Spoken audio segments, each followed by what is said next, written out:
flex. That boy broke and I'm next, mama. Don't flex, nah, I'm from projects, mama. Rude boy short lit, mama. Sup? No. Thank you so much for coming here. We were waiting for you. Thank you for having us. I'm Ed. This is my wife, Lorraine. Lorraine looked around the property. The moment our... I don't know why, but whenever I hear Llama Art's voice, I just get, it's this sense of like, this is going to be a good ass video. And I don't know if this is, Llama Art's got like the best style of animation that I've seen on YouTube so far. That's a YouTuber that does like animated like horror videos. Oh my god. I think next is like Wanna See, which I haven't forgot.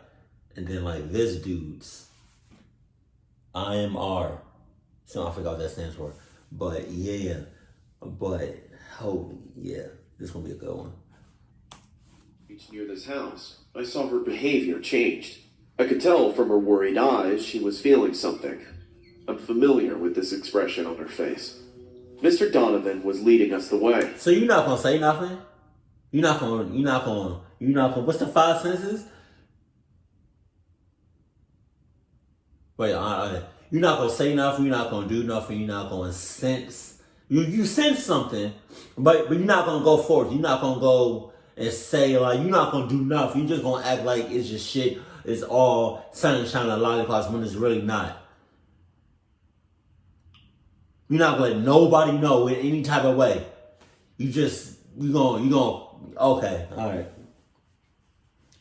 I just wanna let you know that's clucked up, and you're gonna cluck yourself up by doing that shit. The big two-storied and... Dead ass. I'm getting very much Outlast vibes. Just saying. Oh my god. House stood like a lone wolf in the middle of nowhere. Dry leaves were all over the ground. Please, come in. A woman came and held Lorraine's hand. I could see the fear on her face. I can't thank you enough for coming here. Please help us. Lorraine comforted. Man, come on, man. Lorraine, that's your name? Lorraine. You're a clucky. I just want to let you know that. Because how can you sense and feel and almost touch the cluckness that's in the air? And I'm pretty sure the one with the red lipstick on the blonde hair and the blue eyes is a clucky, right? But then we're not going to talk about that. How you going to come to this point and then let her touch you and then not, again, say nothing? Hey, but it's all good, though. It's all right. I'm good. I'm not stressing. I'm all right. Good. I'm just saying. As soon as she touched you, you could have been like, hey, relax before I cluck you up. I'm doing everything, taking everything in me not to haul ass and be 6 miles out right now. Saying, Mrs. Donovan, that's why we're here. You must calm down and tell me everything. Yes, come, let's sit. Lorraine and I walked to the living room. The house was really cold. Oh, this one's some There was a chilling sensation in the air of the house, as if the temperature dropped all of a sudden. Oh, yeah? We sat down on the couch. Mrs. Donovan sat next to Lorraine, and Mr. Donovan grabbed a chair and sat near the fireplace. I keep turning the heater on, but still, the house temperature remains cold. Wow. Lorraine and I exchanged looks, because we knew the reason behind it. Is this that? It sounds like, Conjuring. That's the title, right? 3 Conjuring. I don't even know what the word Conjuring means, but I'm getting, although I'm getting very much Outlast vibes, I'm also getting the movie The Conjuring too. But I don't know what the word Conjuring means. Are these those 2 characters from the movie? I think it sounds familiar. Mr. Donovan lit up the fireplace. A maid came and served us hot coffee. I took a sip from the coffee cup and said, "How long have you lived here?" It's gonna be a lot of pausing, more than usual, because it's like, right, I'm going to try my best not to pause, but it's just hard when it's just, it's just a lot of cockiness going on. And everybody is just acting like it's not right there. Just right there in their face. But considering that this is a Conjuring going on, there's a whole lot of cluckness going on, right? And everything and anybody and everybody is a full cluck suspect, or the suspect to be a clucky. There we go. I had to get my words right. I'm not touching or consuming anything in this house or within a 6-mile radius of this house.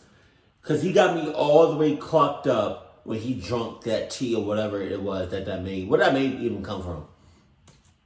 Years now, but the incidents have been happening for the past few months. Jesus. Everything was going well. We were happy here, but all of a sudden our life turned into nightmares. Mrs. Donovan was trying hard to stop her tears. Can you please tell us how it all started? Lorraine said. Mrs. Donovan looked at the fireplace. She kept quiet for some time and watched the flames. It was around 3 a.m. in the morning. Right, wow. Heavy rain and thunderstorms were going on outside. No curtains. Our daughter Patty was sleeping upstairs. No blinds. And our son Brian's room was right next to hers. Right. I woke up hearing a whispering sound. I searched the living room and the hallway downstairs. At first, I thought maybe Brian was watching TV secretly, but I found the entire downstairs dark and empty. I was going back to my room thinking it was my imagination when I heard footsteps going upstairs. I ran to see who it was, but there was no one. It was just me, standing alone near the stairs amidst the thunder and lightning. I went upstairs to check on my kids. I found Brian. Shit, damn them kids. I gotta be honest, damn all them, my cousins. If I tell you right now, if I hear something as clear as that, and as close as that, I'm clucking. Everybody, I'm leaving anybody and everybody at that house. And if you're not behind me as I'm hauling ass, that's tough. I want to tell you, deuces. You know what I mean? That's like saying, I'm hearing somebody clap as clear as day, and it's like they're right here clapping.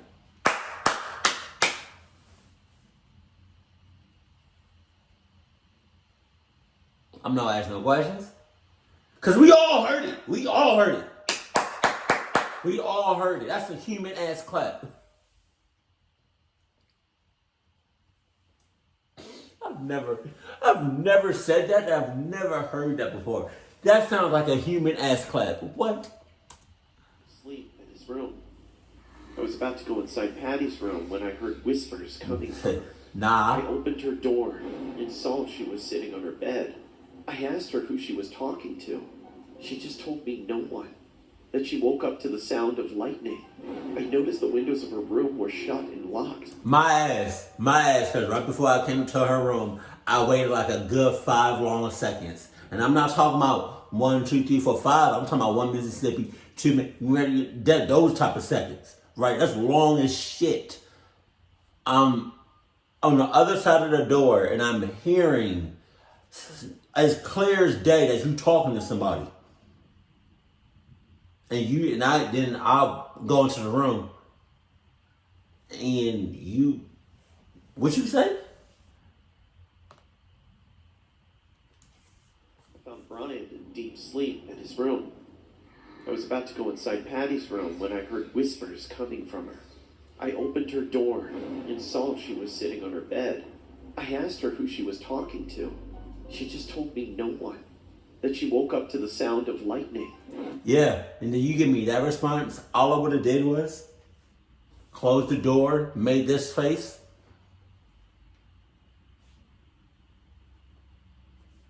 Walked out, rammed up the, what's the name? Started up the car. But he just left. Without no child, I would have went off the grid. What you talking about? Who you talk to? Who you talk to? Who you talk to? Who you talk to? Who you talk to? Who you talk to? Who you talk to? Who you talk to? Who you talk to? Who you talk to? Who you talk to?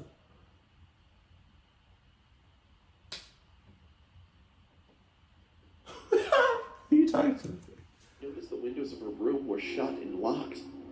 Just to be sure, I searched her room. I mean, she is young, and I didn't want any boy to sneak into her room in the middle of the night.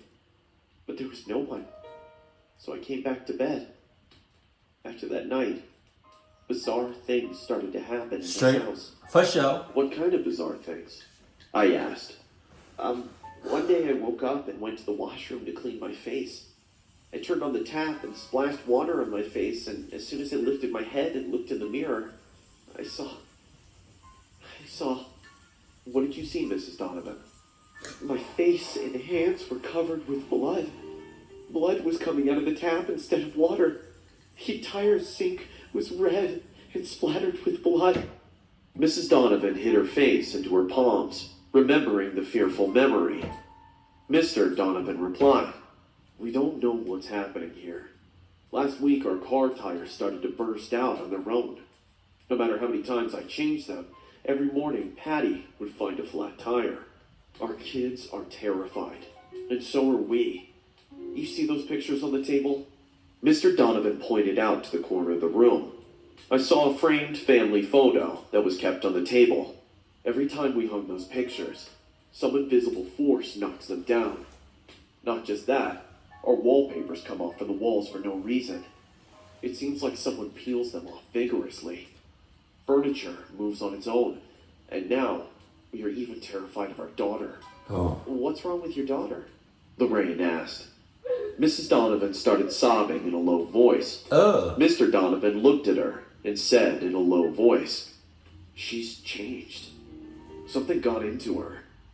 Last night we were having dinner. All four of us were sitting at the dining table. Patty was sitting beside me when she suddenly looked up at the ceiling and froze. She was staring at the blank ceiling for no reason. I asked her what it was, but she didn't say anything. She then looked at me and smiled in a very disturbing way. 'What are you smiling at, Patty?' I asked her. What she said still gives me goosebumps. 'Why? What did she tell you?' I spoke. Mr. and Mrs. Donovan exchanged a fearful look.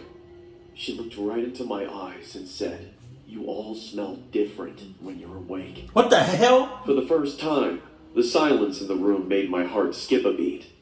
Lorraine looked at me and said, "I can feel an evil presence in this house, Ed." Oh, yeah? Straight up. For real? You just not feeling that?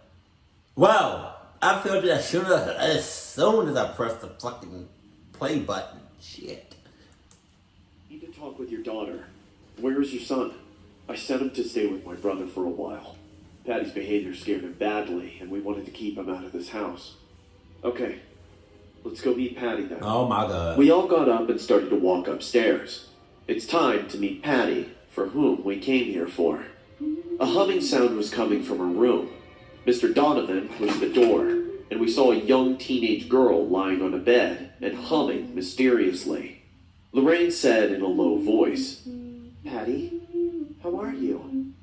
She got up on her bed and stared at us with her big blank eyes. Lorraine sat close to her and said, "Patty, what was that song you were humming?" Patty looked like she wanted to fuck her up. Jesus.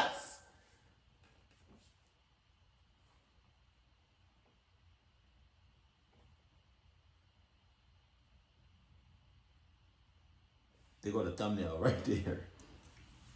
"My boyfriend taught me." "Your boyfriend? Is he in your school?" "Nope. Oh. He stays with me in this house." Jesus. "Really? How did he get inside?" "I called him with a Ouija board. Oh. He told me I'm the most beautiful girl in the world." We were all shocked to hear this from Patty. Lorraine looked at me with scared eyes. I knew what she was trying to tell me. I got close to Patty and said, "Did he tell you his name, Patty?" "No. I keep asking him, but he never says." "What else has he told you?" Patty was going to say something, when suddenly she looked at the door behind me and froze. "What is it, Patty? Is someone standing there?" I asked. "He doesn't want you here." Can you ask him what he does want? He doesn't want you here. Enough said! Enough said! I'm out. He wants you out of this house. He's saying he wants you all dead. Before we could say anything more, Patty started to scream violently and scratch her face with her nails. It was a horrifying scene to watch a young, healthy girl tearing her skin like this. Oh my God, Patty, stop! Mr. Donovan and I held Patty down in the bed while she kicked and screamed like an animal. Mrs. Donovan burst into tears, screaming in pain. Lorraine took her out of the room immediately. We had no other way than tying Patty's hands to the bed to stop her from hurting herself. Within 5 minutes, Patty calmed down and fell asleep, as if nothing happened. We came out of her room and sat down in the living room. I think I should just keep an eye on her. Just saying. Just saying. Obviously, she's not, afraid to cluck herself up. So, all I'm saying is, if she's not scared or afraid to cluck herself up,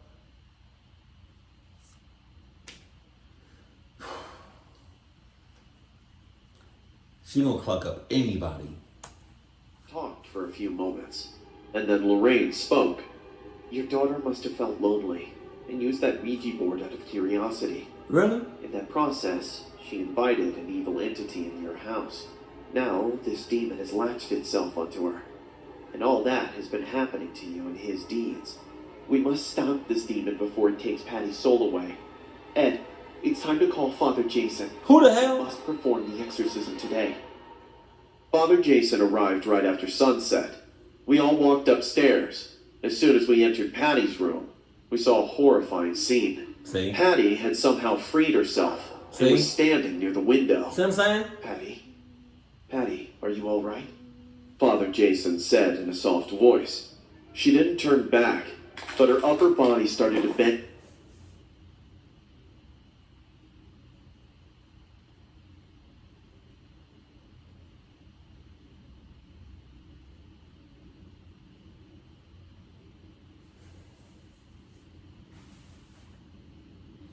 I don't know what this is. Towards her feet. She looked right at us with blood-red eyes. Mrs. Donovan screamed and ran downstairs in fear. Patty laughed in a demonic voice. That night, Father Jason and I fought the devil with all our power. Oh my God. Patty was extremely violent. We tied her to the bed, but she kept cursing us. I could tell the demon possessed her completely and was reluctant to leave. We chanted our prayers. Pieces of furniture were levitating in the air. A chair came right at me, as if someone threw it to harm me. But we didn't stop. The windows were slamming hard. A gush of wind ravaged the entire room. And the demon and Patty laughed, screamed, but we didn't stop. We had to save this girl. The exorcism went on the whole night. I mean,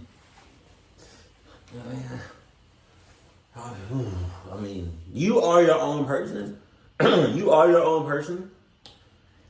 Which means you have choices. You don't have to do this. You chose to do that shit. Y'all could have just left well enough alone. Or, cluckness alone. After dawn, we saw Patty's body being lifted in the air. It was all happening on its own. Father Jason said his last prayer and sprinkled the holy water on her. As soon as he did that, Patty's mouth was wide open, and black smoke came out and drifted away out of the window. Everything fell silent. Lorraine rushed up. Hold time. That black smoke, which is probably the spirit, just drifted off into God knows where. Y'all not gonna keep an eye on the mother clucking? So that joint is probably out here just clucking people up, doing God knows what else. And said, Ed, it's over now. We've done it. I can feel it. I believe in Lorraine's ability. I knew she was right. Oh yeah. Okay. Before starting the story, I would suggest you guys to go subscribe to the channel. It turns out that most of you guys who watch me aren't actually subscribed. So, if you like the content and want to support the channel, go ahead and subscribe and hit the bell. It's free, and you can always change your mind later. Every anniversary, Lorraine and I take a trip to southern England to visit one of our favorite haunted locations, the Borley Church. This place is utterly haunted, and a demonic spirit from the castle latched itself to Lorraine to some extent. Yeah. After visiting this church for the first time, Lorraine had sightings of a nun, even in our own house. But before I jump into the entire experience of visiting this place for the first time, let me tell you a brief story about the history of this place. Borley Church is the parish church in Borley, Essex. The history of the church can be dated to the 11th century. Since that time, the story of the Borley nun has become infamous. The story goes like this. There was a nun who fell in love with a monk from a nearby monastery. Soon, their affair got discovered by the other members of the church.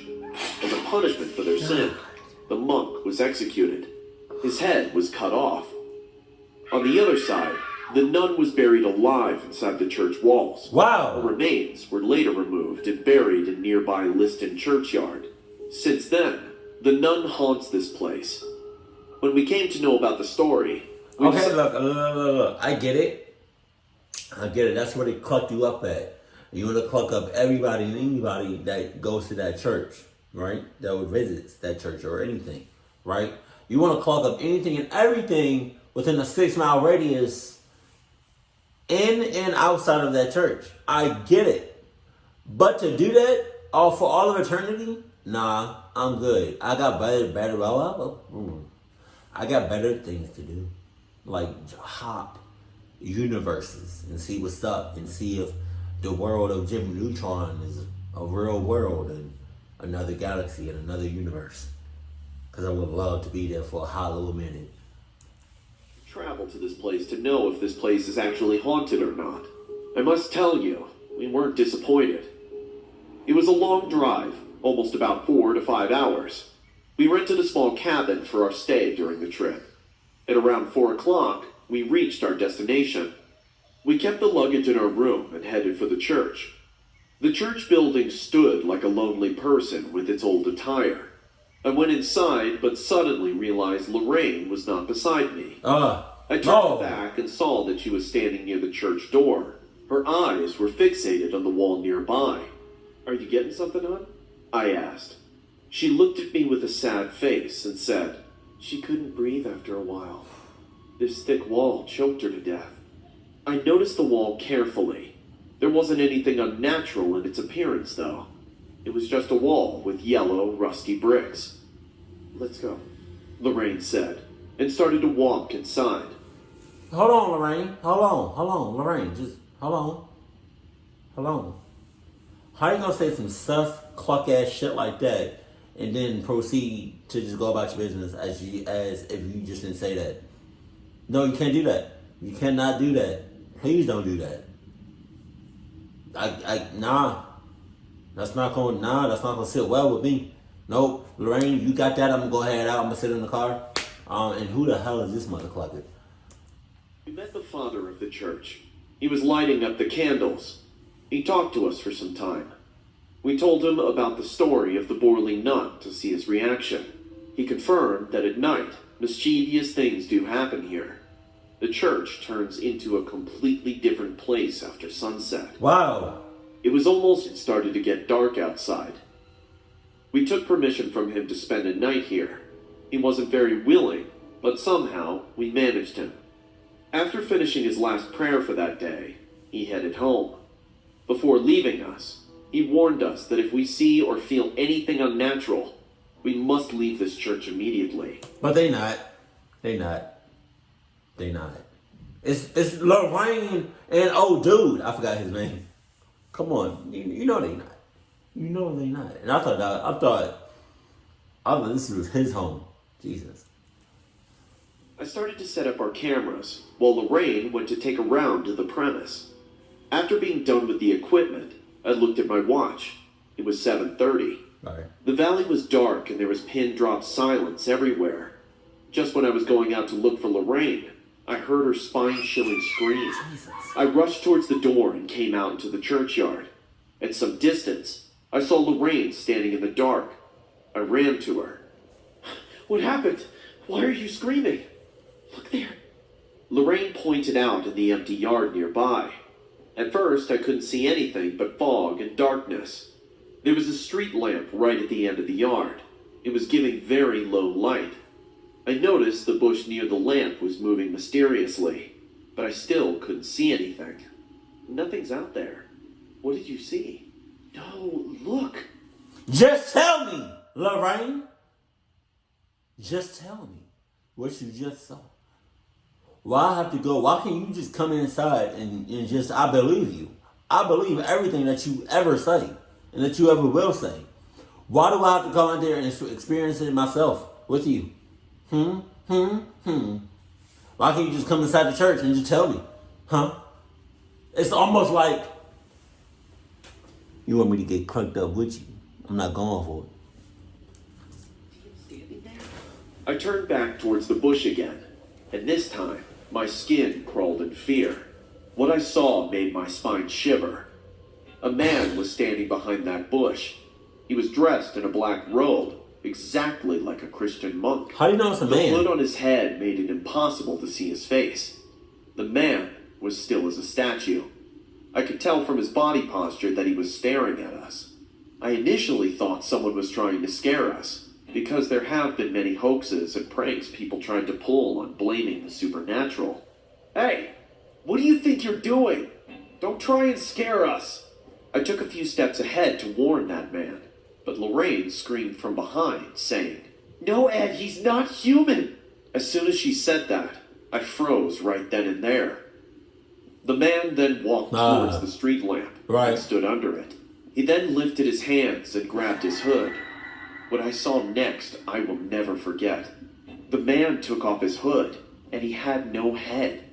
Yes, he was headless. I could see red flesh and white bones gushing out from his slashed neck. It was the headless monk. I turned back and grabbed Lorraine's hand. We both started to run towards the church.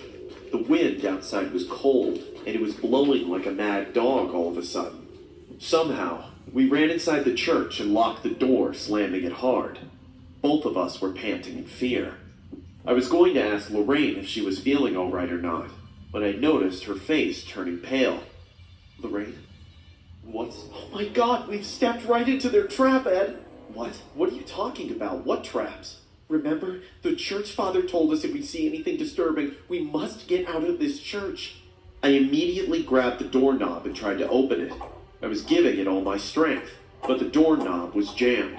It wasn't opening, and I realized the haunting spirits here have now locked us inside. Suddenly, the temperature dropped rapidly inside the church. Lock me inside my ass. I'm finding a way out of here. I don't give a cluck.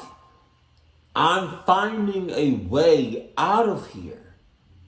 You're not keeping my ass in here. No. That's not how we rocking. That's not how we rocking. Rocking. Becoming icy cold. My camera started to take random snaps. Oh no. I knew Lorraine and I were not the only ones here anymore. No shit. The church bell rang 3 times. I knew no one stays here at night. Then who the hell is ringing the bell? Suddenly, my eyes went on the wall nearby. It was the same wall that Lorraine pointed out in the beginning. A figure slowly took place on the wall. It was a shadow of a nun. Jesus. Before I could see the shadow more clearly, the candles inside the church went out.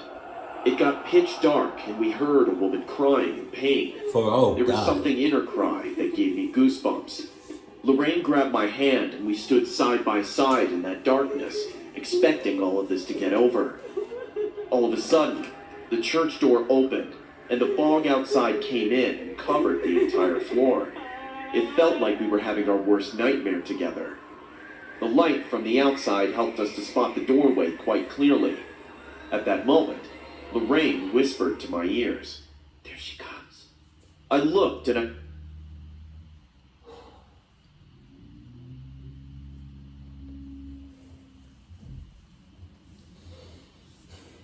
I bet Jesus is right next to y'all talking about something.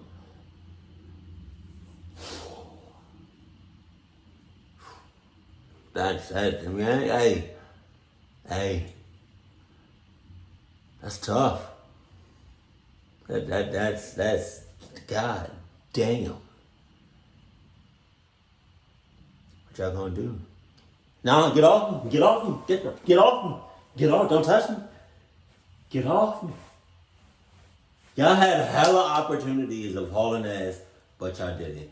Cause y'all playing. Get the clock on my face. I'm out. Deuces. GTA 6. Here I come. Cause I'm not doing it. Not today. God, Father.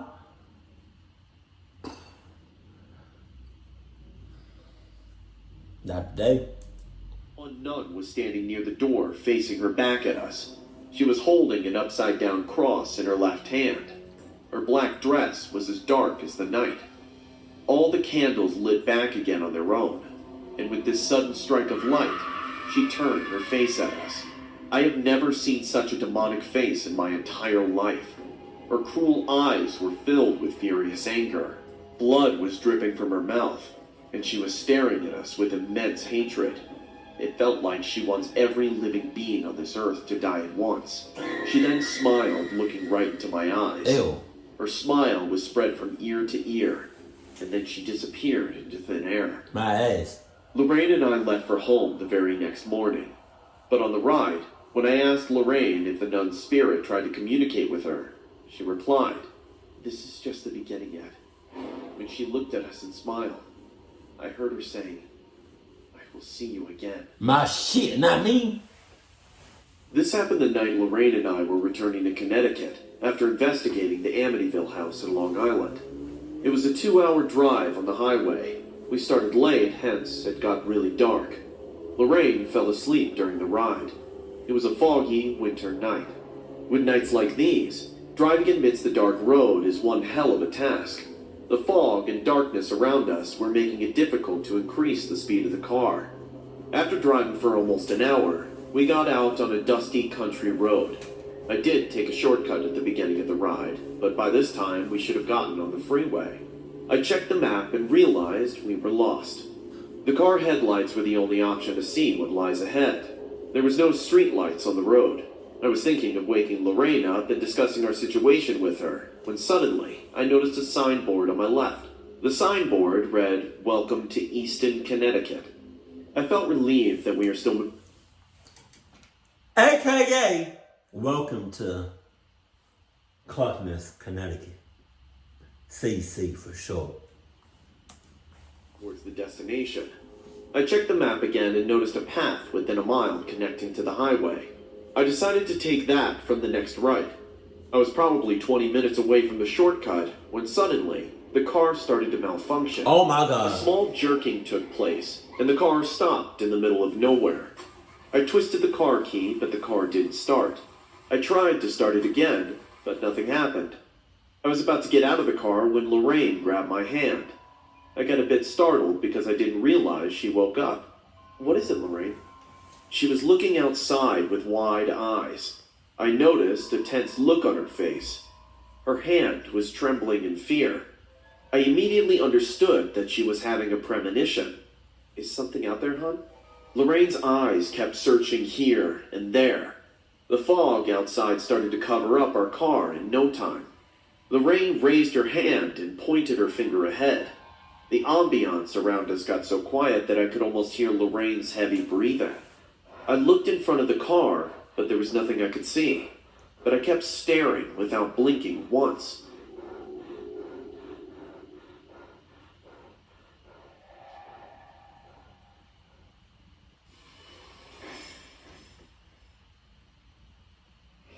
Jesus.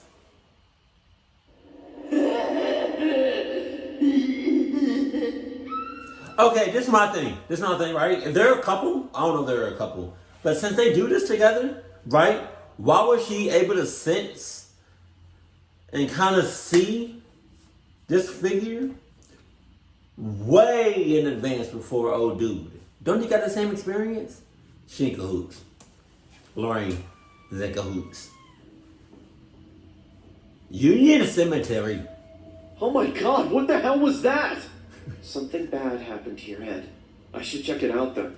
No, now is not the time. I don't know why it's so funny seeing their eyeballs or their corneas shake like that. Can you imagine it? That wouldn't probably be as funny in real life, but it would be a little weird. But I'm just saying, it looks a little funny on a cartoon. Come back later. We must leave now. Lorraine didn't let me get out of the car. I told her that I have to get out to see what's wrong with the engine. But Lorraine said in a low voice, "Twist the key. It'll start now." Oh yeah? I did as she said, and the car started.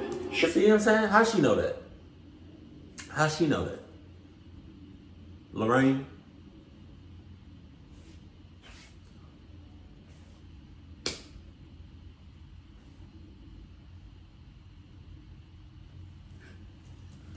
The hell out of me.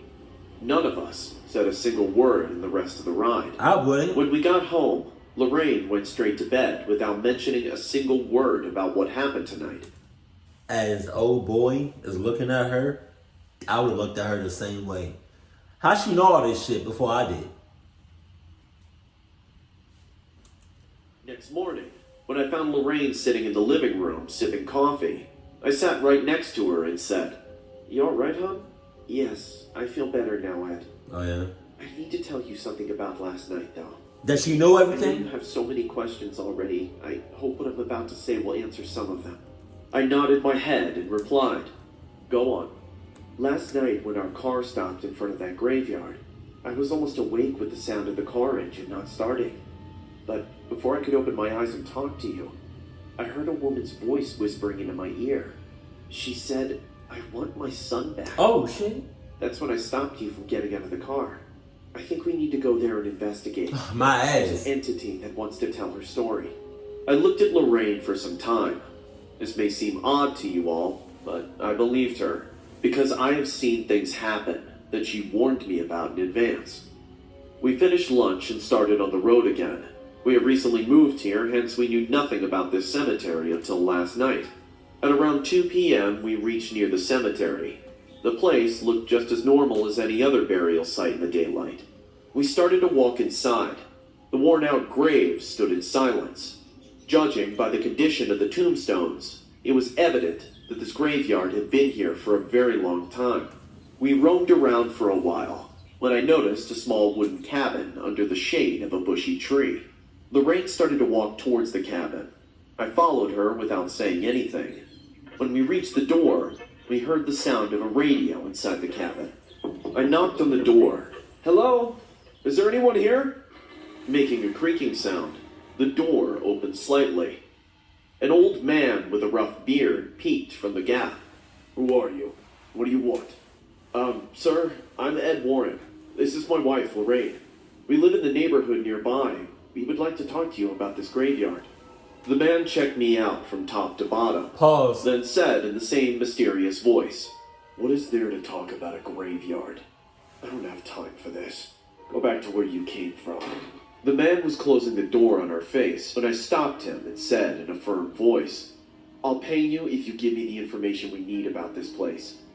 The man eyed me and let us both in. It was a really dirty cabin with a weird smell. Lorraine and I didn't sit. The man sat on a chair nearby and said, "Ask."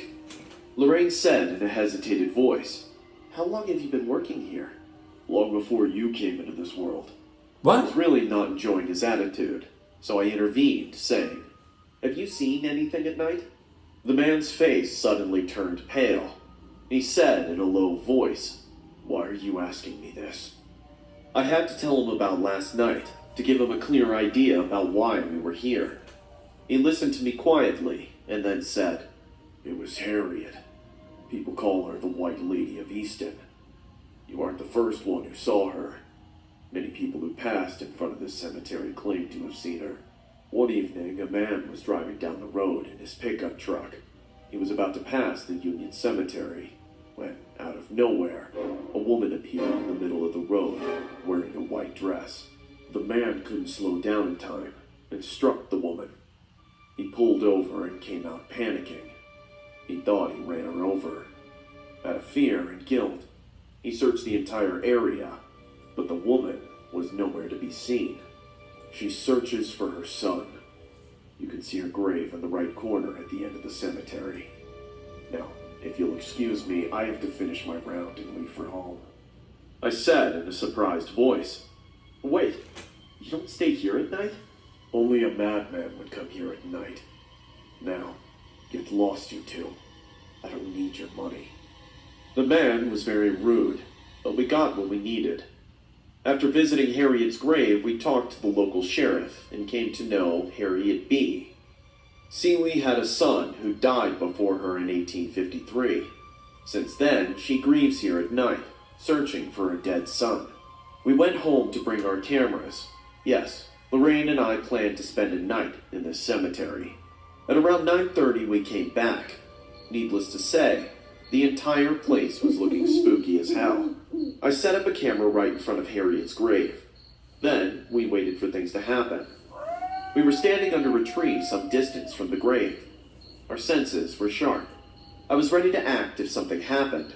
But even after waiting for half an hour, we didn't see anything. I was getting impatient, but Lorraine was focused. Her eyes were searching everywhere. I was about to make a move when suddenly, Lorraine said, "Do you hear that?" "Hear what?" I whispered. "Listen carefully. Someone's crying." I kept quiet and listened. After a few seconds, I too heard the sobbing sound. It was a female voice. A woman was crying in pain. On that cold winter night, drops of sweat appeared on my forehead because the sound started to come closer. It was as if the woman was crying and walking. With each second, her weeping voice was coming closer and closer. We didn't make a move and stood in the dark staring at the foggy graveyard in front of our eyes. What I saw next still gives me goosebumps. A white figure started to rise from the grave. It was a woman wearing a white gown. But the way she moved seemed like she was floating in the air. She was weeping in terrible pain. Her cry echoed in the empty graveyard.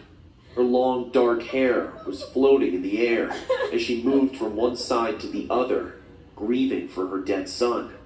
"Ed, she's in pain. I can feel her pain. Oh, God." Lorraine collapsed on the ground. I knew the negative energy around us was taking a toll on her. I lifted her and decided to head back to our car. As I looked up, the woman was nowhere. I made Lorraine sit in the car and went back to get my camera. I tried to be as quick as possible. I was almost near Harriet's grave when a spine-chilling scream took place, and I saw hundreds of white lights levitating in the air. Oh my God. It was her, the White Lady of Easton. She appeared in front of me and screamed in pain one last time. I heard her sobbing voice. "I want my son! I want my son!" The white figure then faded away in the air. We came home and Lorraine suffered terrible weakness for 3 days. I still have the footage my camera took that night. Luckily, we did capture the ghost of the White Lady.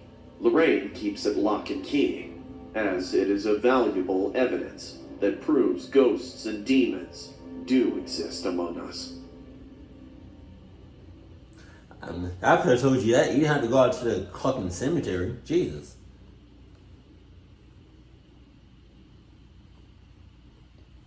See, but the thing about that is, like, what if, like, they try to, like, run it back and show somebody their footage and the ghost isn't there? I feel like the ghost can just come and go as it pleases.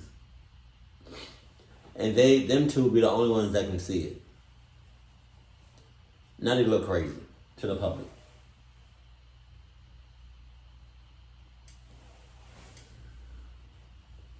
To the people that do shit like this, all I gotta say is, just please stop and pursue something else. It's not worth it. Keep it cool, keep it classy, and I love you. Stay happy. I'm just keeping it real. Wait, I lost it. Keep it cool, keep it classy, and lovely, stay happy. My family.